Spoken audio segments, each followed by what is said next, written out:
পথ দুর্ঘটনায় মৃত এক যুবক।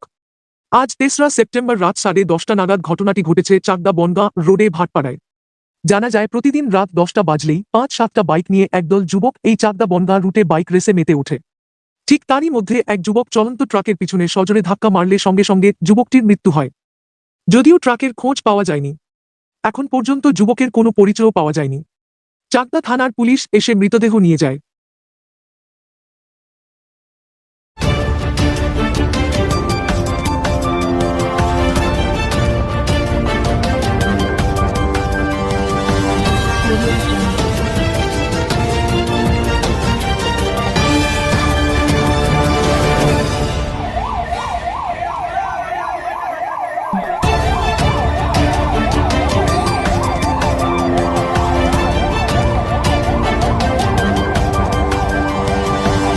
Audio Jungle.